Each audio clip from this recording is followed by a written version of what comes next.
Sorry for the delay, but we are back on the B stream, Rainbow Six Bravo. I am joined by a very special guest. During the break, I polymorphed Mandy into a spider, and now he decided to web up the entire area behind us, as you can see. So, but it's nice to cast with you. I didn't expect going into this that we would switch up the duos, but I was very pleasantly surprised, and now I get to cast with you, which I didn't think I would. Likewise, it's very exciting to finally be able to switch it up. Of course, we are from across the other side of the Yeah, world you're like from each other, like 12 hours literally away. the other side of the world from each other. So it's not every day that we get to cast with each other. It should be an exciting one. Yeah, and of course we have Sandbox Crest coming up. If you missed the first game on B stream, it was a barn burner between NIP and Geekay. It ultimately resulted in Geekay taking the match 8-7. Moving forward in the bracket, where NIP will play in our loser best of 3 later on tonight, where they'll play one of the two teams we have right now, Sandbox versus Crest, the second best team in Korea versus the Japanese LCQ team that is on a bit of an upward trajectory right now. We all know Sandbox, right? They're a known quantity. They are probably the expert on the group stage at this point. Yeah, that's certainly right. Sandbox, they're very consistently at these events. We see them time and time again at majors, even at SI, those kind of things like that, but they never seem to be able to make it out of groups. Crest, on the other hand, though, this is their very first time on the international stage. They have never played in a league outside of Japan, and they're going to be facing up against Sandbox, who have really got the upper hand in experience here. And for either of these teams, especially after that first map, neither of these matchups look good, right? Let's say you beat Sandbox or you beat Crest, whatever. You either have to play Geekay, who beat NIP and looked great doing it, or you have to play NIP, who were top 8 in Copenhagen, have such a legend status behind them. There's no good path for either of these teams right now, and especially going into the best of 3. I mean, Sandbox have a bit more of that international experience, right? But both of these teams against NIP in a best of 3, it's not looking great for that later match for either of them. No, it's certainly not. No matter what they go into in their next match, they're going to be feeling pretty nervous about it, but that's not what the tale of this current match is, right? This is just in the moment. Take each match one by one at a time and see where you can go with it. And for these teams, look, they are from within the same sort of region. So these Japanese and Korean teams do often play against each other in scrims. They even played against each other in the same league back when APAC North was a thing, right? So these two teams have probably got a pretty good read on each other's play styles, and they're going to go up head-to-head against each other as their first match of the play-ins. And making out of the plans is especially important for both of these teams. I mean, Sandbox, of course, they're at that 350 mark, which is almost the de facto cutoff, right? They're in the top 20. Still yet to qualify, but Crest, if they can make it out of the plans and push a little bit into Swiss, SI qualification becomes a very real possibility. And based on at least the precedent, the history they have inside of their leagues, both these teams doing really well. I mean, Crest might have made it to the LCQ, but 9 regulation wins right there, 11 wins overall. I mean, sure, you know, a lot of them maybe came from the LCQ for more experienced teams, but that's still an impressive ability to close out those matches that Sandbox have to go against. It is, especially when you come out of the Japan region, right? Like for me and Dev, we come from Japan, we cast these guys almost every week. It is such a tight-knit region. Like on any random day, one team can beat another. It doesn't matter who it is. Like the entire midfield is so tight. And so for Crest to have picked up so many wins consistently through the league, like seriously, that is really impressive not to have a more even scoreline. On the other side of Sandbox, though, Korea tends to be a pretty top-heavy league in general. Definitely. And so that's why we constantly, like Sandbox, D plus Kia consistently making it to these events, and that to us it doesn't really seem like a big surprise that they're here. Yeah, and their opponents might change, you know, who Sandbox face in the semifinals, who D plus face in the semifinals, but the only thing that changed was I think maybe Sandbox got a map off D plus Kia this stage in the final, but both their playoff routes were pretty much the exact same in terms of scoreline for the entirety of the South Korea League. And now finding themselves here, Sandbox in a very familiar position, a group stage that they face daunting odds to get out of, but are looking to Crest, who might have a good record in Japan, but lack that international experience that Sandbox have. This is their time for Sandbox to make a big play. Speaking of, though, we have our map vetoes coming up, and very interesting. Sandbox only playing 4 maps in the South Korea League. Extremely small map pool in terms of what's available to VOD. Yeah, that's a pretty good comment to make as well. Both in Japan and Korea, the map pool isn't super big amongst both of those regions. It does surprise me that Clubhouse has been taken out pretty early by Sandbox. Like, to me, that's something that's like in their repertoire.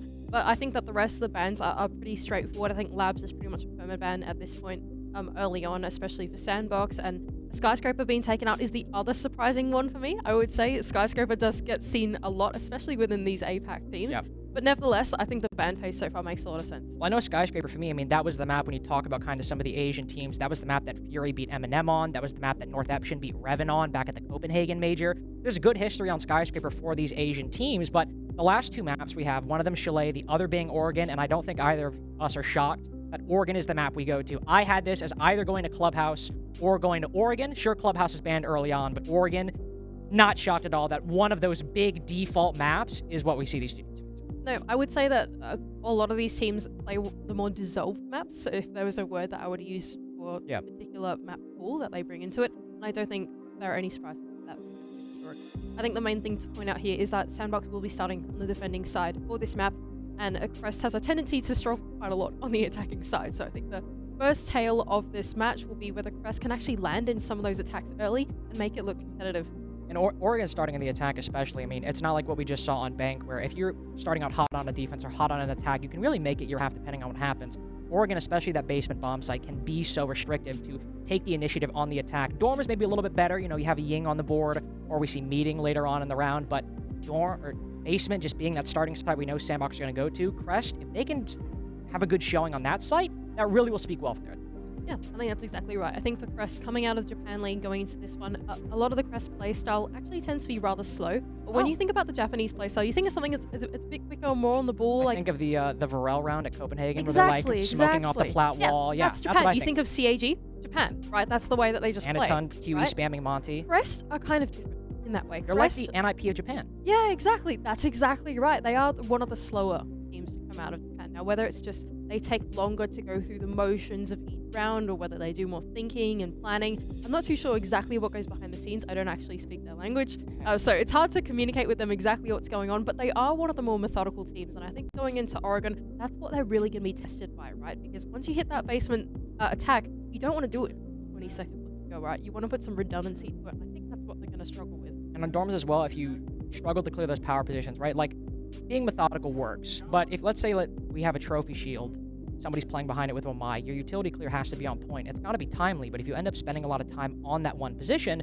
Dormers might not be as defender-sided as basement, but if you take too long, it's still going to be dominantly in favor of Sandbox starting out on that defensive side, and then you're just left with praying you get a win on Meeting Kitchen or Kitchen Dining, and maybe that'll work out for Crest, whatever, but in the game where at least ranking-wise you are the underdog, you're going up against a more experienced team like Sandbox internationally, you want to get as many of those rounds as you can and not just rely on the theory of it.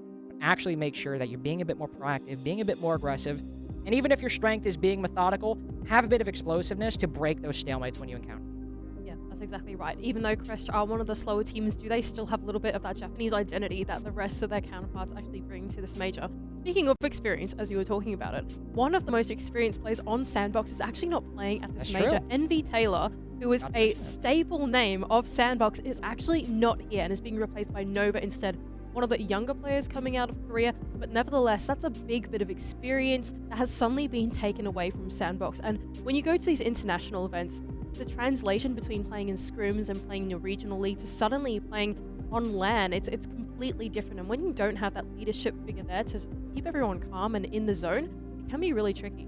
I think also for the people watching, I mean, Envy Taylor, at least for me, you know, watching Rainbow Six back when they were Mantis FPS, Cloud9 at a certain point, now Sandbox, Envy Taylor was the guy on Sandbox. Not necessarily he was putting up big numbers in the server, but it's like, oh, it's Sandbox, Envy Taylor's there. Exactly. There he is. He's still 30. He's rocking with the boys, right? He's still 30. Well, I mean, so what is, on, quick aside. So Nick and I were talking about this. Is Virtue the oldest player now?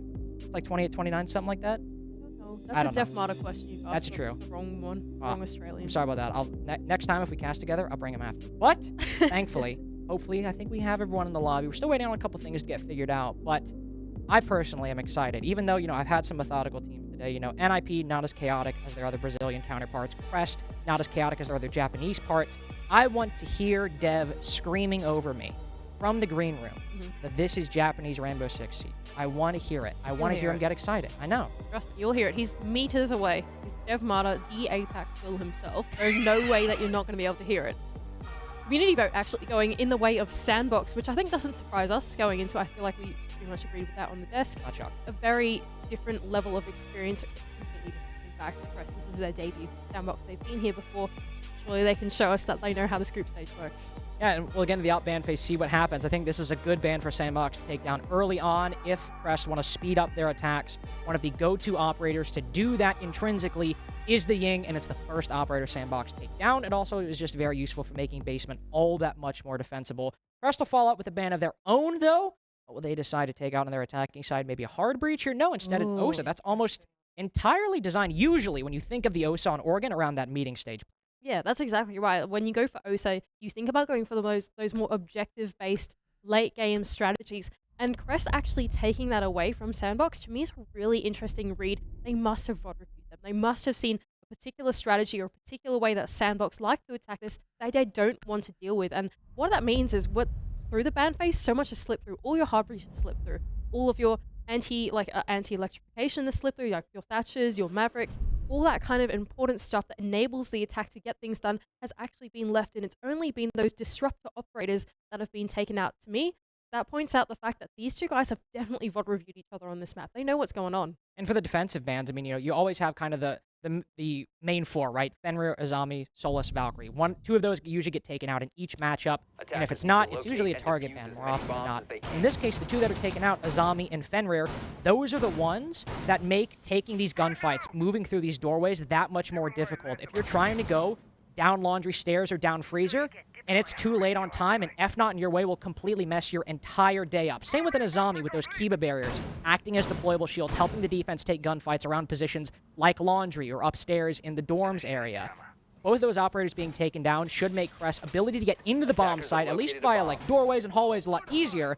By the same token, all the hard breaches up, all the EMPs are up, but if Arakaze is good with those Electroclaw tricks and say there's a Hibana or a hard breach charge, Crest might still find some difficulty to open up key angles. Yeah, that's what we're going to be looking for. Through the mid-round, do Crest actually win out on that micro game with the utility or not? And that's what's going to tell the tale of these rounds, especially here in Oregon. Interesting approach immediately from Crest. They've straight away brought out the Monty on the side of Lua, who's typically the ideas man of this roster. He's not the IGL, that's clear, but he does like to have an input on the strategy. Not more the strategy, but the tactics of the attack. Just a small idea that might make things a little bit easier, might expedite the process. Monty's also a great operator for that. I mean, you're just standing there almost a human drone a lot of the time. You're looking at what the defense is doing, how they're reacting to you, how they're rotating around you. That's a great position for your ideas guy to be. I also like this from Crest. Sometimes if we see teams go for the full clear on Oregon, they really get stuck and end up spending too much time clearing out that top floor. 30 seconds in, Tiopi's already inside of the dorms. Lua also already inside a kitchen, looking at defenders outside a split. Of course, Whiskey goes down early on for opening up your basement defense, losing those smoke bolts. Gonna be a bit of an issue. And despite Crest's very quick pace to acquire this map control, it doesn't come for free. All that's done to Sandbox is a couple damage on a good boy, but Crest really came out the losers of that early round. Yeah, and the danger of that early round was that they took down the capital of all these players going into the execute, right? You want those smoke bolts, you want the fire bolts to then go and enable that execute to happen once you try and translate it down into the basement. And without that utility in your hands, the only things you're relying on are a set of flashbangs and a set of grenades. And that can make this translation so much more difficult. There's also only one set of hard breach charges. So if all those hatches are reinforced, which indeed, security, laundry, meeting, all those reinforced, once you open up those hatches, that is the take you need to dedicate yourself to. Oh, and it gets tricked as well. Oh, my lord. That secondary hard breach charge has just been KE tricked by Arakaze on the other side, and that's really going to shut out this back take that Crest might be looking for. I think they have to completely dedicate themselves to this front take now.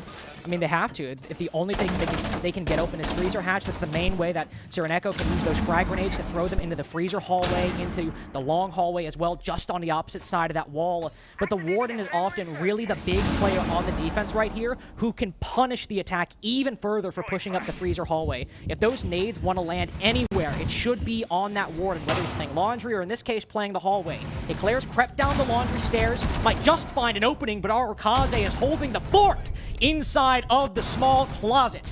First round goes the way of Sandbox, and everything from utility to kills on point for them. Yeah, absolutely. From start to finish, the early game really going their way straight away. They got that first pick, but they didn't get overzealous with their roam game that they went for. The first thing they did was, okay, let's just full off. We've got the first pick. Our strategy is more leaning into that anchor type setup. They want to be able to trick the hatches, play that utility game, and that's what they went and fell back and were able to do. And then by the time that Crest actually hit that basement bomb site, there was nothing that they could do at all to put a dent into the defense. So the fundamentals, very solid for Sandbox to start.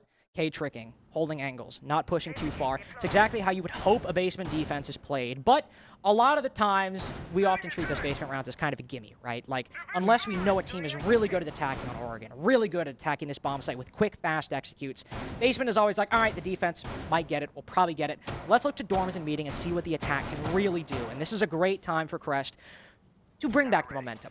To look, all right, Ying's off the board, sure, whatever, but if we just get control of, say, big window, get players outside the generator repeller, get control of white stairs, we can push on in. If we can get control of kitchen, get our nades from below, we can get an execute. Basement's one thing, but Crest still very much have a chance to even win the next 2 bomb sites. Yeah, that's exactly right. Kids and dorms does tend to be the turning point of the round, right? It is one of those bomb sites that you think about it and it can be quite challenging to attack, but it's within the realm of possibility. When you think of the basement bomb site, you don't think about it in the same light, right? So here's Crest on their attempt at attacking the big tower. Now the danger they have to worry about here is if they want to go for that master and addict take, they do have to worry about Nova inside of big tower. It does look like they may have some awareness that there is a player there. It's just Whiskey on his lonesome on the other side of the map, but it doesn't look like this is where their main point of contest will be. It's also good, they have a rotate hole in the attic wall, so Nova realizing, all right, I don't need to make this play, I can back off, is able to retreat, but oh, that is a bummer for Crest right there. They'll be trying to sneak on in, get that first pick. Demic forced to fall back, and it's not completely flawless for Sandbox, as Mephi does fall as well, so it's an even trade. It is a 4v4. Now, Good Boy and Demic, both on reduced HP, but more specifically, Demic, as Good Boy is put back to full HP, the Aruni is all the way down below. So if Crest have control of these staircases, it's effectively a 4v3 on the bomb site, but they're going in for the kill. They know that this Aruni's all alone down here. Eyesight taken away. Flashbang lands. Good pinch from Crest. Able to now take the man advantage. Yeah, really excellent here from Crest as they actually went in and cleared through the small tower. So not at all through Master or Attic. None of that default stuff, right? They wanted to clear all the way in from small tower, sweep across the map. They even identified where Demic fell off and then collapsed in on him. Now with a pretty heavy man advantage, 4 versus 3. And they've got Sireneko down below as well. If there's info on the site, they can then enable him to try and clear out one of those anchors with those up grenades from down below.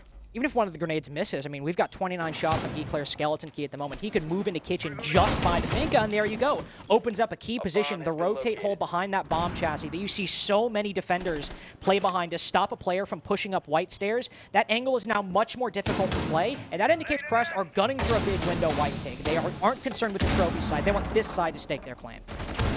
Fortunately, grenade not sinking, but like you said, it's a skeleton key that's going to tail the tail from the vertical below. Shots onto Nova, but he's actually able to res himself from the lines of death from down below, and with only 45 seconds left to go now, they are looking for that big window execute. Lua's going to go down though. Nova with the swing, and it's going to put us on a 2-on-2. Kills somehow though, going in the way of Sandbox. It's all Sireneko left to do. No up nades either.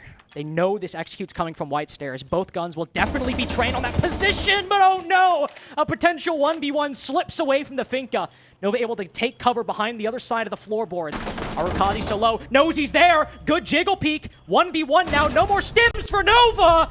Big 1v2 from Crest. Basement might fall the way of the defense, but Crest finally get their first attack. And Sireneko has just had such a phenomenal stage 2. I know you don't watch a whole lot of Japan League, but this guy has seriously stepped it up. Oh, I can tell Stage 1, he was pretty quiet. Crest, they had a pretty tough run through all of this year, and even last year, they were always one BO3 away from qualifying into these international events. But really, this stage, stage 2, Sireneko seriously stepped up, especially in the qualifiers. Some would argue that he was the player that actually pushed it over the line for Crest with these big performances that he's been able to put up. Well, and how he played that 1v2 as well. I mean, sure, he misses the opportunity of the Doc playing next to the big window, but he knows what he has to do at this point. No, all right, I got to make a play. I decide to go white stairs. So what does he do? He doesn't just wide swing, doesn't just start getting anxious. He plays it very calmly, checks behind the bomb chassis, which is exactly where a defender should be playing, but exactly where Sireneko decides to aim. And that at that point, you have a 1v1, you got a wide swing at some point, and it ends up working out. So a very well played 1v2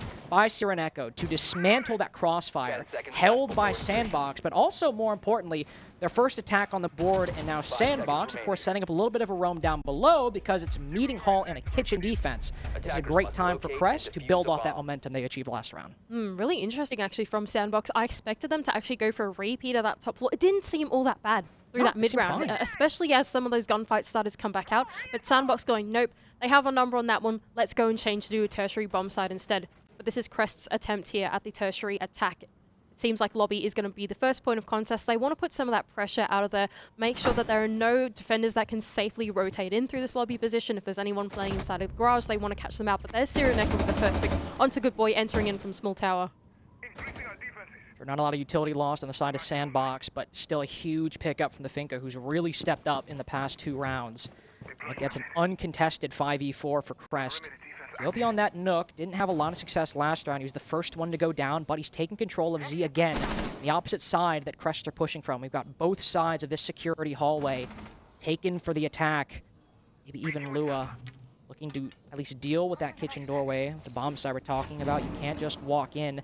Sireneko moves upstairs. Do they have intel to know this player's playing inside of dorms? A lot of positions being set up by the attack, but no one making the move just yet. They really look like they're posturing in for this mini execute here on the top floor. Sireneko is so ready to get in on the fight with Whiskey here inside of the top floor. Whiskey's just hopped into pit. He's going to try and double down on the push. Meanwhile, on the ground floor, the Nook, of all things, is trying to put a thorn in the side of the remaining anchors and try and fix that cutoff in her hands. And it actually works out for Tiopi taking down Otakaze. Excellent pickup, and now at this point, neither of the roamers upstairs are giving up. This could be the round win for Crest right here if they just take down these two players playing inside of dorms. Hatch normally open. Will Demic be able to retreat? Goes for the wraparound, might just evade the eye line of the Finka, but Nova goes down as well. It's just Mephi upstairs. Demic upstairs, excuse me. Oh, spots one. Whiskey getting a little ahead of himself. Another one spotted by the Aruni, but the P10 Roni. This is only one engagement at a time, and he can't even transfer onto Sireneko. Effie down below watched Arukaze die in front of him in the split doorway. Just sees Lua, missed opportunity over by Kitchen. Walks right into the Really nice attack there from Crest. Simultaneous one, both on the top floor and the ground floor at the same time. Not only did they collapse in on all those positions inside of bunks and dorms, but at the same time they managed to somehow get lobby control, translated into Zulu control, and pinched out with Small Tower as well. It just didn't feel like Sandbox were quite present enough in the map to actually deny that entry from coming through. And as soon as Choppy was there and ready to play that disruptive role, they were really able to collapse in on those two positions simultaneously at the same time. All those gunfights were able to go down, and Crest, with what was a very explosive mid-round, were able to translate that one.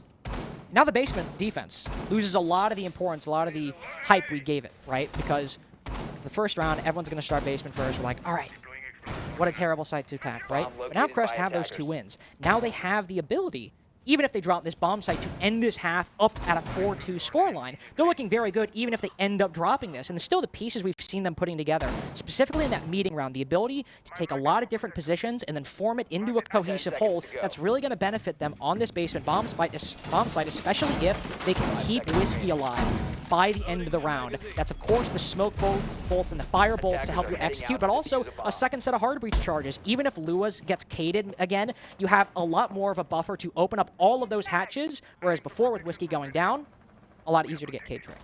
But Sandbox, they've really changed the philosophy going down into this basement bomb site. Yes, they are still looking to play that anchor-centric game, and they are still looking to play that fall-off and eventually come back, but there's no more cage on the board. So they're not going to lean themselves into that mid-game mini-game with the utility anymore. They're just putting all of their eggs on the late-game basket, lean into the mirror, lean into the clash, the smoke, and the Goyo in tandem to put in that zone denial for the entries as the execute comes through. It's all going to be about the late game for Sandbox. Specifically for Amonte as well, those smokes, those C4s, even the clash to a certain extent.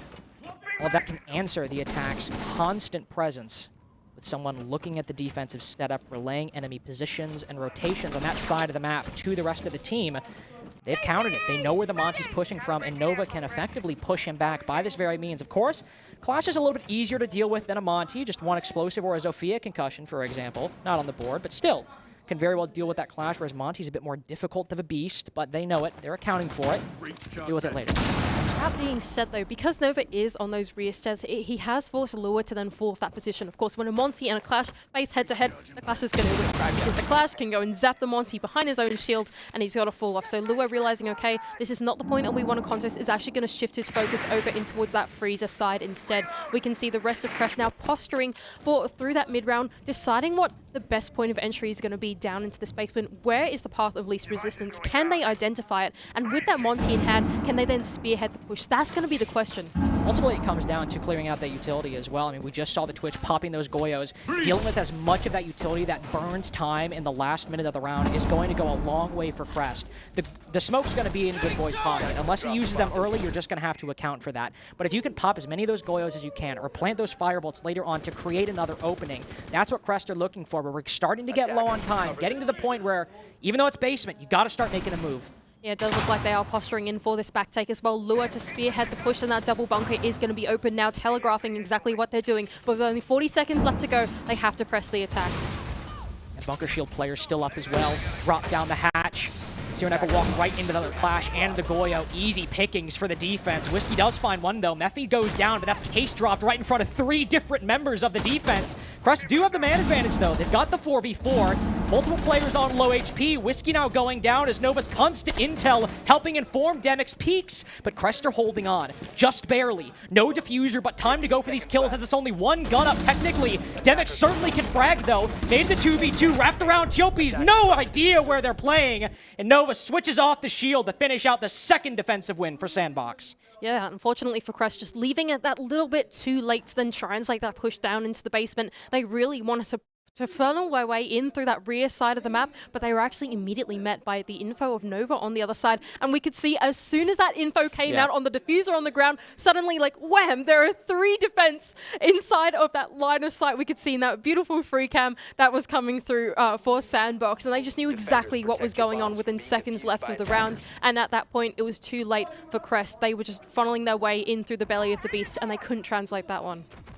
But how the half ends could very well hinge on this round. Sandbox have got their 2 basement defenses. That site's done. It's locked away. Can't go back to it again. But Dorms ultimately came down to a Cyreneko 1v2. This is where it could be the difference between a 4-2 for Crest or a 3-3 for Sandbox, depending on how the tertiary bomb site goes, or even if they decide to go to it, if they end up losing Dorms a 2nd time. Of course, we did see some changes between the 2 basement attacks, and right here, I don't think we saw an Oryx last time from Good Boy, but it's still all focused on a lot of the basics, right? You've got the hard breach denial in case they go for maybe a trophy or an attic push. You've got the Aruni gates, of course, the Warden to give you that long angle watching the white stairs if you want to play behind the bomb chassis. Sandbox have a lot of different utility, a lot of different operators to deal with whatever Crest decide to go for. I mean, to me, this is a very different approach to the same bomb site compared to what they went for before. Like last time, Sandbox, they played this super conservative game. They all fell back onto the bomb site, and then they got picked apart through the vertical, and it was really tough after that. This time, they've created all these lines of sight down in the ground floor, through meeting, into classroom, because they're anticipating that ground floor push to come through before it then becomes a push into the bomb site. And that's what they're going to put their first point of resistance towards. And for Crest, it looks like that very well might be the case. The addition of a Thermite. I mean, you don't really see a Thermite for a big window white stairs take. You usually see it when you are looking to maybe clear utility down below, move in through classroom, destroy those electroclaws on the trophy wall, and then pinch the defense from trophy and from attic. Lua's not over in classroom, though. He's over inside of meeting and has found 2 kills on the opposite side of the wall. Despite the addition of the vertical angles, Sandbox getting picked apart every gunfight they take. Nova still playing aggressive, has found one down below. The very player who completely dismantled the defense. But it's all for naught. No 1v2 necessary for Cyreneko, as his 1 kill in this round has put Arukaze as the sole tenant of the upstairs bomb site left alive.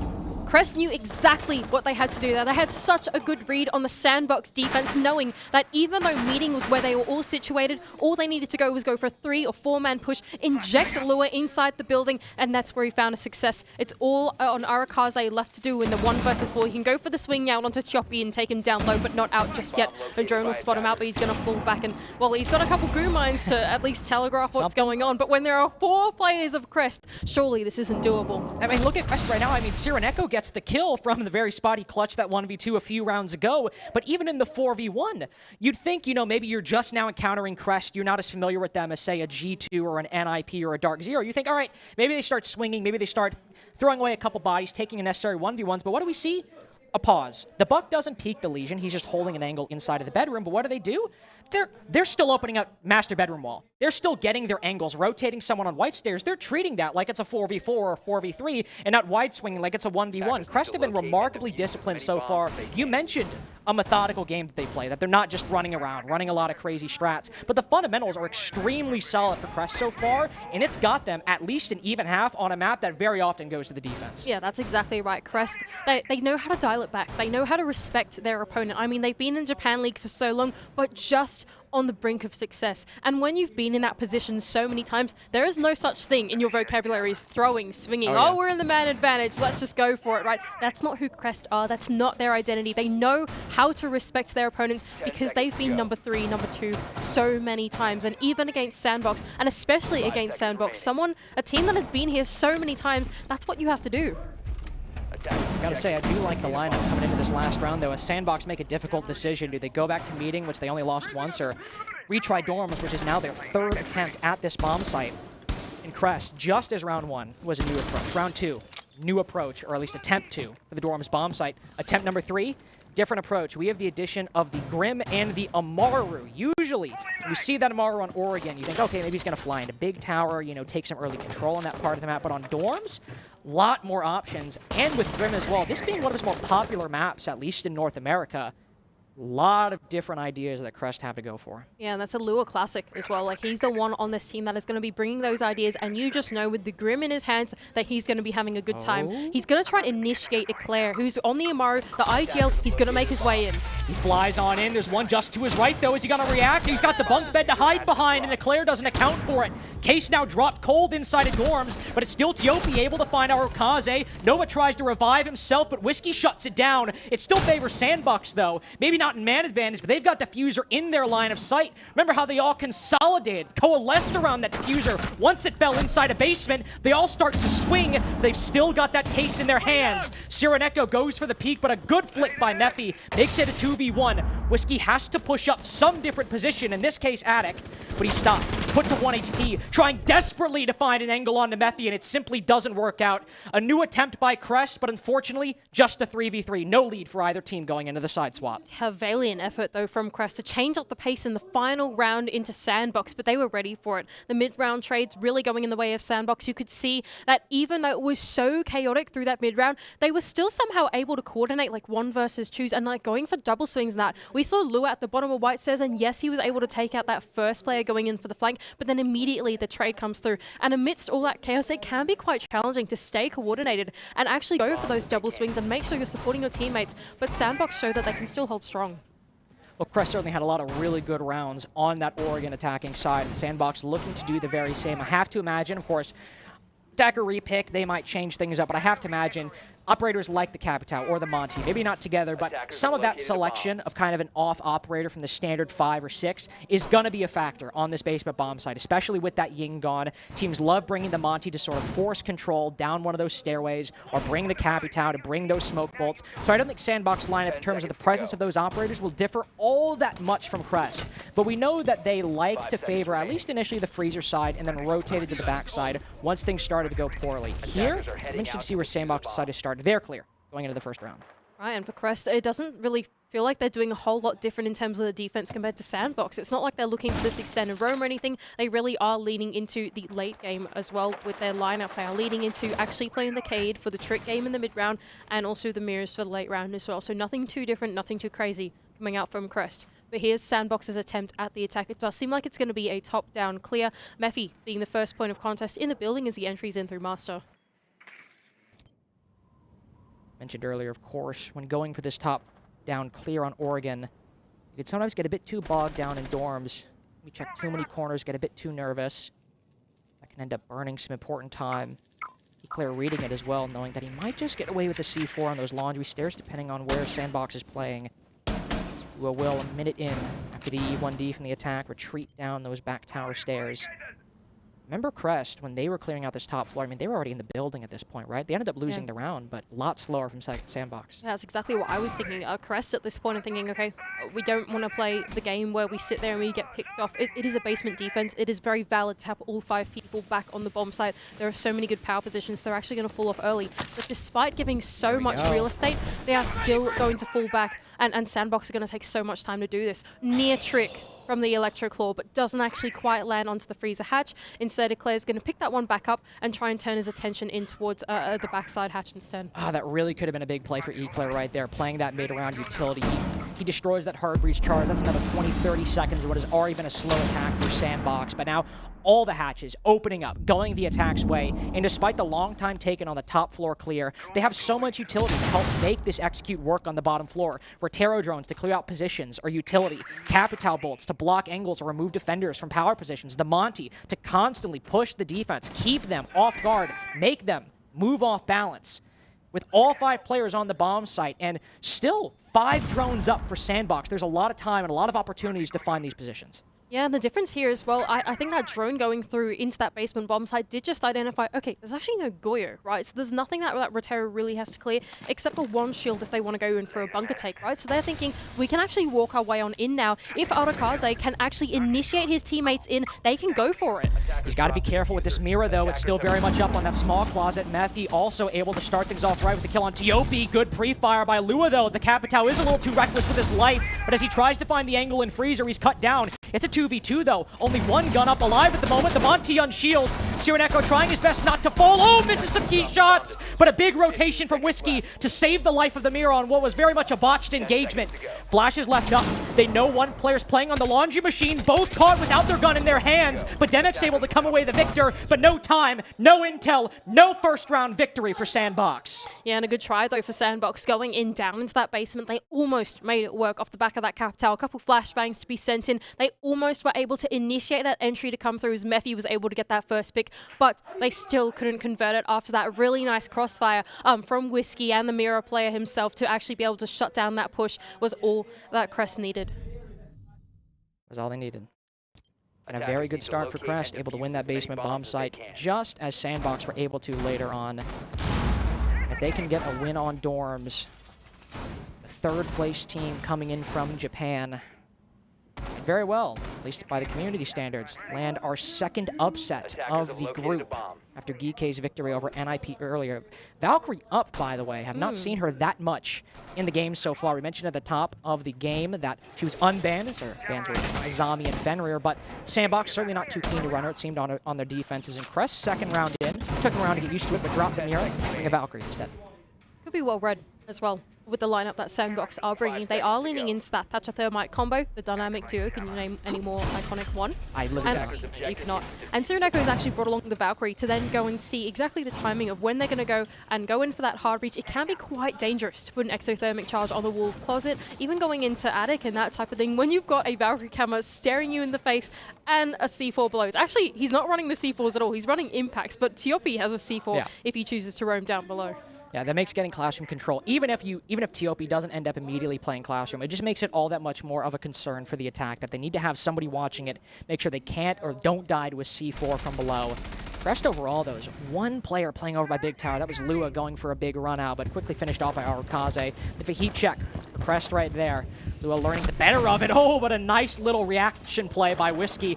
Costs almost all of his HP, but Aurakaze just sends it into Armory and ends up becoming fodder for the M14 from Crest defense. Cost a lot of HP, of course, but that trophy position, albeit barely, still alive for the defense. Yeah, well read as well from Whiskey. Great timing on the swing that was coming through into Armory. Just such amazing game sense. I think, especially in like a high-pressure environment like this, it can be a little bit nerve-wracking to try and go for something like that, but Whiskey playing his position well. Now the danger that they have to face here is that rotation hole going inside of Closet. Not only is it then enabling the defense to go and inject a shotgun into there, that's choppy, but it also means that if they don't have their eyes on it, the attack can walk on in, and it does seem like that's what they're trying to do here. Whiskey also being the player to take that gunfight. He fell off the trophy position and made it so easy for Sandbox to clear. So not only does he die, but the trophy shield now gone, and we just hit half the round to go. Sandbox might have lost Aurakaze, but by getting the kill onto Whiskey, by getting this control, they have made so much progress on this side of the map, and if they can add another dimension to it, bring Attic into the play, as they still have both of Nova's exothermics in pocket,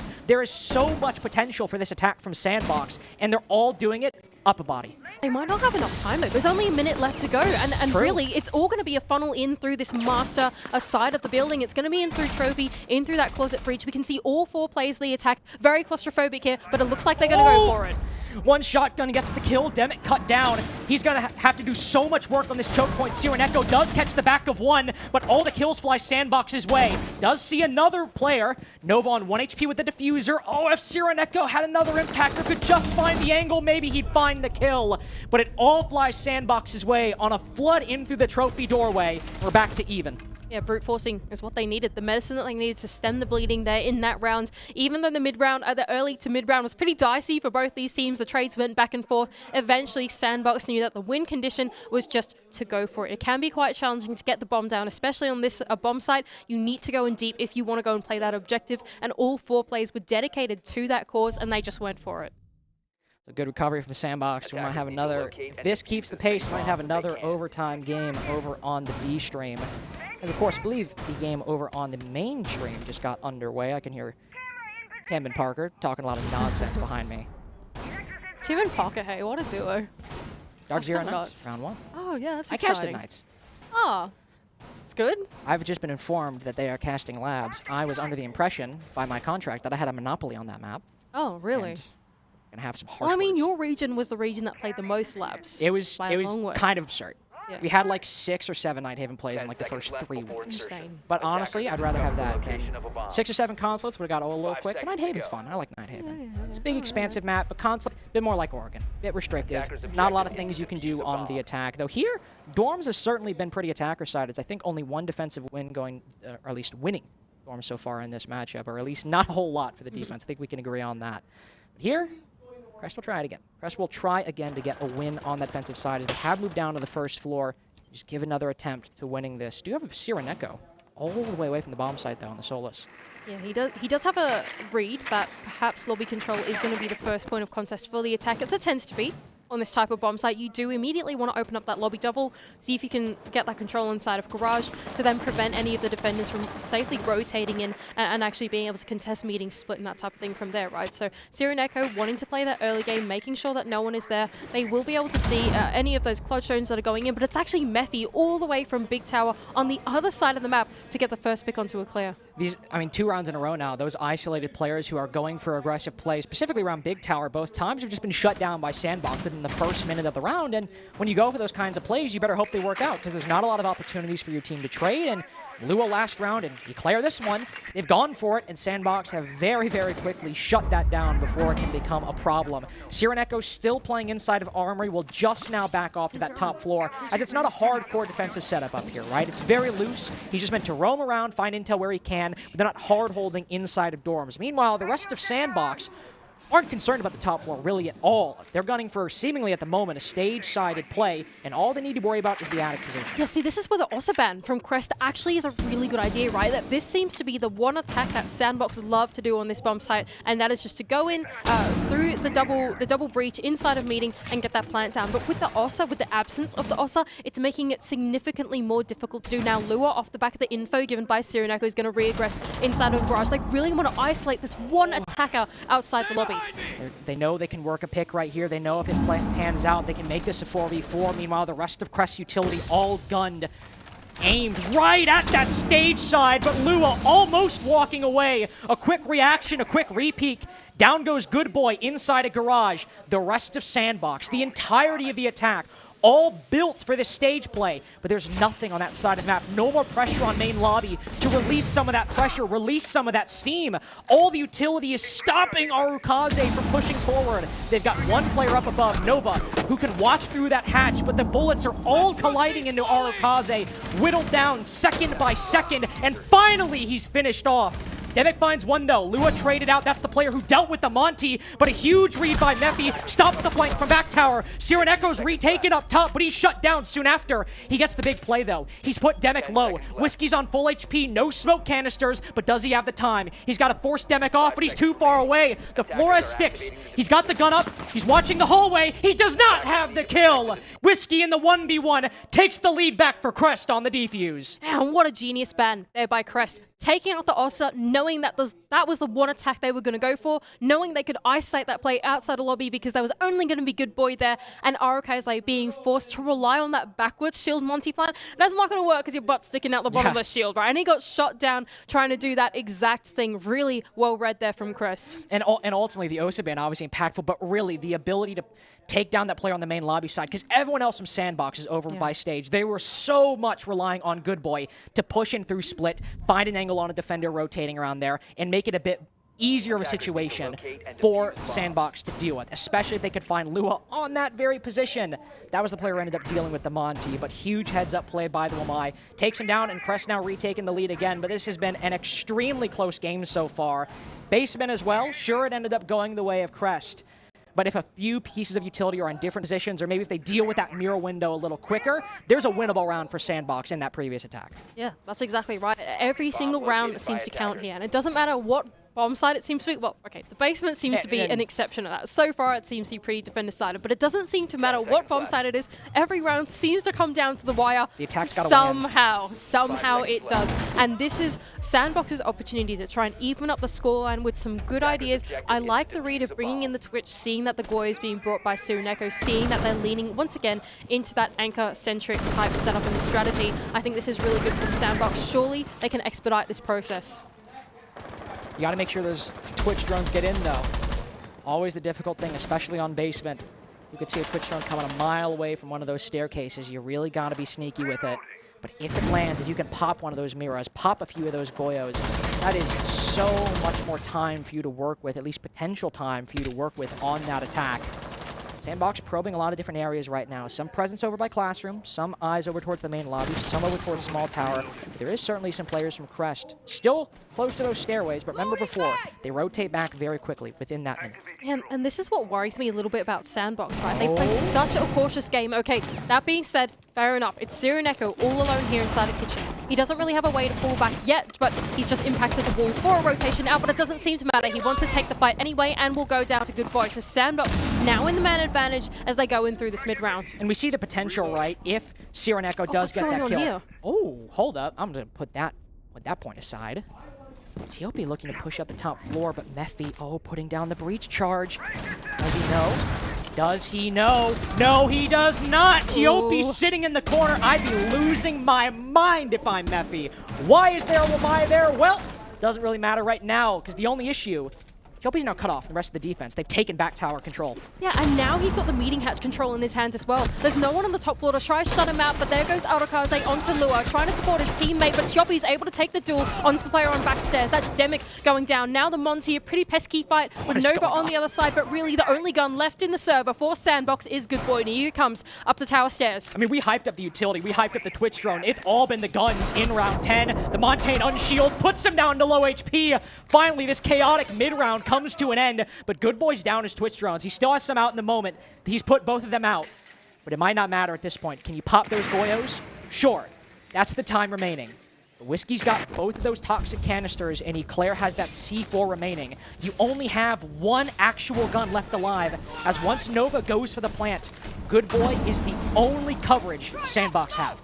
Really tough situation now for Sandbox, and so Good Boy is going to sit back with that DMR 1.5x in hand. You don't want to take these close engagements, bait out that utility, see if they can throw out any more of those smoke grenades that get that C4 out. Two of them have gone now. It's all onto Eclair, and the C4's been wasted as well. This is so possible now for Sandbox. All the utility's gone, but the Monty's pushed very far up. He's not punished for it. He backs off. He's given the intel to Good Boy on where these two remaining defenders are, but the coverage has to be perfect. It has to be on point. He's distracted by the bunker player, but somebody walks up close. Nova just saves his life for a second, but a huge rotation from Crest forces Good Boy to look away while the other defender takes down the defenseless Monty. Yeah, and so well played from the two remaining players of Crest as well. Yes, they were in the sort of advantage there with the guns in their hands. I think once you have that DMR in the hands and the Monty, it's pretty hard to play close quarters at that point, right? It was very situational for Sandbox, but seriously, they played that 2 versus 2 so well. It really could have gone either way there. They baited out all that utility from Crest, but even then Crest went, well, we may have missed everything, so now we need to shoot them. And they went for it, and they were able to win that one out. Sometimes brute forcing and getting your gun up is what you need. And it's that communication, that coordination for Crest that has been so on point so far. That's gotten them ahead of Sandbox. For Sandbox, they haven't been playing poorly, I'd say. You know, generally the strategies are all right. They're pushing, they're holding positions. But Crest, those 2v2s, those 1v1s, or even 1v2s in some cases, they have been so perfectly played by Crest in every single iteration. Sireneko on white stairs at the beginning all the way to now with that 2v2, knowing if there's only one gun on the board covering the planter, we just need to distract them for long enough to let us rotate around and put the case on the floor, stop the defuse from happening, and that's the exact decision they made. Now they're on match point. Sure, you can't defend basement anymore, but just to win on dorms, or even on meeting like they did previously, they've got the first game. They can do it. And I think that all the preparation going into this game is seriously starting to come to light for Crest. They seriously have Sandbox's number on their attacks, especially now that Crest have moved into this defense. It just feels like they're meeting Sandbox at every step of the way. I mean, what was that last round? That was crazy, right? That was crazy. I do not know how to go break that one down, right? It just felt like Crest were like, yeah, look, we have all those operators to play later in the game, but but we could just double retake up the B tower. TLB's like, hey guys, listen. So I know we just lost Sireneko inside a kitchen. However, I'm currently in big tower, and I think I'm going to sit here for a bit. So if you guys can hold it down on the bomb site, that'd be great. And then for some reason, he's like, you know, maybe some breach charges the wall and I get a kill. Like, How do you know that? I would never think that play would work. I mean, How do you know that? I don't, he might have known. And if he did, hats off to you. Good job. I don't even think he knew. I was like, you know what? 4v5, I'm going to make a play. Yeah, honestly, just go for it. I don't know. I feel like Crest, they must have a pretty good understanding of what Sandbox are probably going to do, right? I mean, like, something about their clears, they must know something that we don't. Especially when, I mean, this game really has just been Crest outplaying Sandbox, a team that's been performing okay, but Crest, the individual decision-making, the OSA ban at the beginning, the reactions to plays in the round, the understanding these situations, Crest have just been so on point with all of it. And now on Dorms, again, do have some players down below, and this was where Crest did struggle a little bit in that previous round. There are quite a few players down below. It's not just a player inside of Meeting, but there's even one inside of Kitchen, but oh! Never mind, Lua gets taken down, beheaded by Mephi immediately. I mean, okay, we are starting to repeat the sins of the previous Dorms defenses, though. I mean, that's 2 times in a row on this bomb site. Lua is caught. This time, at least, hey, inside of the building this time, but still caught taking an aggressive peek against Sandbox early on. Crest have a lot of contingencies planned, of course, that lineup from Sireneko just being one of them, but there's still Eclair down below. This is a 5v3 if you're looking at the site players versus the attack. But do they know? That's the real question. Yeah, do they know that in this condition they could potentially go for a flood if they're quick enough about it? I don't know if they do.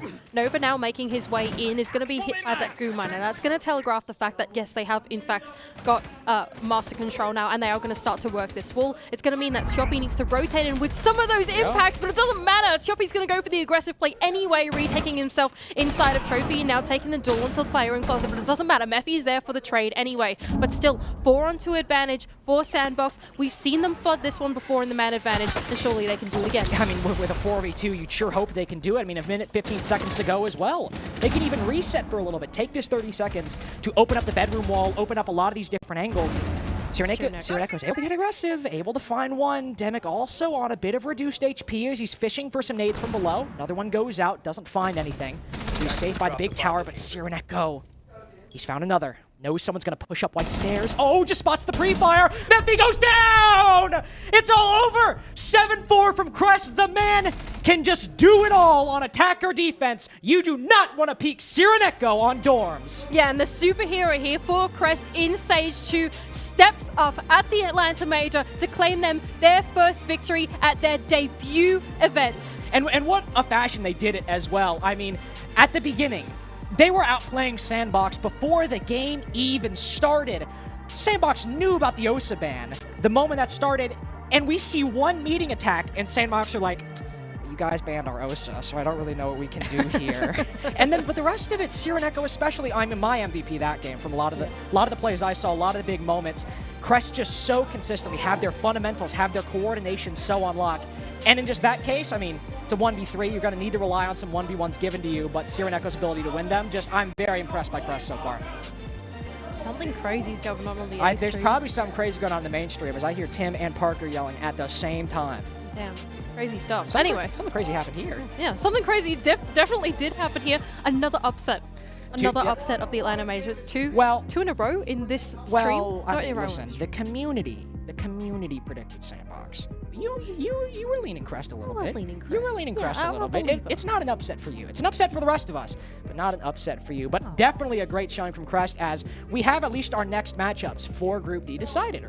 We have NIP versus Sandbox later on in the evening, a best of 3. And for the winners match, we have GK tomorrow, GK versus Crest. And what a matchup. I think a lot of us expected it to be the complete opposite on the winners of upper bracket. At least I did. And what a pleasant surprise that we see the complete flip of what a lot of people's brackets had. Yeah, that's exactly right. Everyone expected NIP to be the superstars of Group A. They were the one name here that everyone knew But all of a sudden, they're down in the lower bracket with Sandbox, the other name out of APAC that everybody knew. Yeah. And it's Crest, the newbies, and Geek, also the newbies, both of them in their debut event, actually stepping up in Group A. Sandbox also in a very weird spot. Again, I don't have the numbers off the top of my head, but they're very high in the top 20, you know, not qualified, but in that contender status. And I think a lot of us expected, based on this group draw, like, all right, maybe Geek fumbles, maybe they don't play well, NIP qualifies, maybe Sandbox gets to phase 2 and ends up qualifying for SI. Now they're in a very weird position where they'll probably still qualify, but their fate is not nearly as much in their hands as it was previously. And as you pull up the stats, I mean, I called Sironeko as the MVP. I don't think that was a very hot take on my part, because 15-4, he was certainly doing the work. Yeah, MVP of this game, MVP of the stage, if you ask me, out of Japan for sure. This guy has really been putting up the numbers, going in and onto that fragging role. Not just that, but he's such a well-informed and smart player as well. Like, you could see him, he's not just playing like Warden and running around or anything like that, right? He's on that Solace, and he's enabling some of his teammates. And even on the attack, like, yes, he's on the Finker, but, you know, he's in the right place at the right time. He's making sure that he's side by side with his teammates, doing the right thing. And I just really think that he's really the turning point, I think it has been for Crest. But how Crest really won this game? I mean, Sironeko did great, Whiskey, great cost, what have you, but look at those opening picks. Mephi 4-1, of course, but only 2 players on Crest, not positive or not negative in the entry. 1-1, 1-1 for Sironeko and Whiskey, but they lost the entry game by a wide margin, 3-6 overall. And how do you work yourself out of those man disadvantages? With coordination, with smart play, with the ability to play off your teammates and communicate the correct move in the moment. That is the entirety of what Crest did in this game, and despite consistently going in rounds at a disadvantage, somehow pulled it off. Yeah, that's exactly right. Crest the gods are just dialing it back a little bit. They are not one of those Japanese teams that just have to keep on going. They are able to freeze a little bit, take a deep breath, and then think about what they're going to do in the mid-round. And when you've got people like Eclair and like Lua, like, yes, they're not putting the numbers on the scoreboard, but they are both really great in the cooling. They've both got really great ideas. And then when you sort of synthesize them with really big fraggers, like not Tiopi, what's his name? Sironeko. Yes. I don't know what I was talking about. Sironeko and Whiskey. When you synthesize that, you get a crazy mid-round. Well, I know I'm excited, but I also know you and Dev will be very excited about the next game we have on this stream. We have Wolves versus Bliss. Wolves, obviously a great team, but both in Copenhagen and in Atlanta, the talk I've always been hearing is Bliss is murdering people in scrims, doing excellent in the scrims, in the practice. I heard it in Copenhagen. I haven't heard much in Atlanta, to be fair, but I'm assuming it's a similar thing. I'm excited to see what is possible, especially with the upsets we've had today. Yeah, me too. I mean, if there's any big underdog story, I would say this is probably the biggest of all the underdog stories. I think it's fair to say. I'm not sure what it's like on Stream A, but certainly on Stream B, and I'm really looking forward to this next one. Well, speaking of Stream A, we do have Dark Zero versus Knights underway on twitch.tv/Rainbow6. So while we go to a break, make sure you tune in to see Tim and Parker chop it up.